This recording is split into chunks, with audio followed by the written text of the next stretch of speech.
میری بڑی خوش قسمتی ہے کہ میں آج آپ حضرات کے درمیان ہوں اور یہ بچے بڑے خوش نصیب ہیں جو دنیاوی علم کے ساتھ دینی علم حاصل کر رہے ہیں اور اس میں بھی خاص طور سے حفظ یعنی قرآن کا علم حاصل کر رہے ہیں۔ یہ ایک بڑی خوش قسمتی کی بات ہے۔ ہمارے یہاں اکثر یہ ہوتا ہے کہ یا تو آدمی بچے دنیاوی علم حاصل کرتے ہیں یا صرف دینی علم حاصل کرتے ہیں، لیکن اگر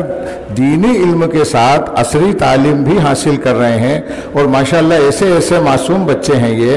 ننھے مجاہد ہیں جو ایک مہینے میں 2.5 پارہ حفظ کر رہے ہیں، چھٹیاں نہیں کر رہے ہیں اور ریگولر متواتر آ رہے ہیں، تو یہ بہت بڑی بات ہے۔ اللہ تعالیٰ ان کے علم میں اضافہ فرمائے، ان کے اساتذہ کو اللہ تعالیٰ صحت اور عافیت عطا فرمائے، اور جو حضرات بھی یہ مکتب اور مدرسے کا نظم چلا رہے ہیں اللہ تعالیٰ ان کی عمروں میں برکت دے۔ میری ایک چھوٹی بات جو تھی، مجھے وقت یہ نہیں پتا تھا، ورنہ میں تو شروع سے اس پروگرام میں پوری شرکت کرتا اپنا سب کام چھوڑ کر، لیکن مجھے معلوم نہیں تھا۔ لیکن میری جو بات ہے وہ ایک چھوٹی سی نظم ہے، اس کے اندر آ جائے گی۔ مدرسہ علم کا میدان قلم ہتھیار ہوتا ہے، مدرسہ علم کا میدان قلم ہتھیار ہوتا ہے، یہی استاد ہے جو قوم کا معمار ہوتا ہے، جہل کی ظلمتوں میں علم کی شمع جلاتا ہے، میں اپنے نمبر بھی دوں گا، جہل کی ظلمتوں میں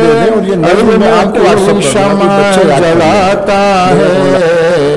معلم سے جہالت کا محل مسمار ہوتا ہے۔ اب علم اور معلم کے متعلق مولانا نے بتایا ہے کہ علم حاصل کرنے والے جو آلات ہیں ان کی بھی قدر کرنا ہے اور اساتذہ کا بھی عزت و احترام کرنا ہے۔ جہل کی ظلمتوں میں علم کی شمع جلاتا ہے، معلم سے جہالت کا محل مسمار ہوتا ہے، محافظ ہے ترقی کا ادب کا پاسباں ہے وہ، ہنر کی روشنی تعلیم کا مینار ہوتا ہے، معلم ہے مکرم ہے وہ تہذیبوں کا گہوارہ، وہ انسانی حقائق کا علم بردار ہوتا ہے، مہارت ہے اسے حاصل ہر ایک مضمون کا ماہر، مکمل اپنے فن میں وہ بڑا فنکار ہوتا ہے،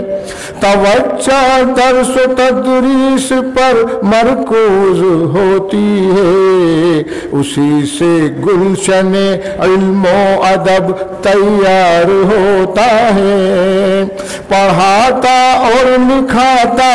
کھیل اور کسرت کراتا ہے، بنا استاد پانا علم کا دشوار ہوتا ہے، لفظوں سے ہوا اوصاف معلم کیا بیان نسرین، معزز ہے بہت اعجاز کا حقدار ہوتا ہے،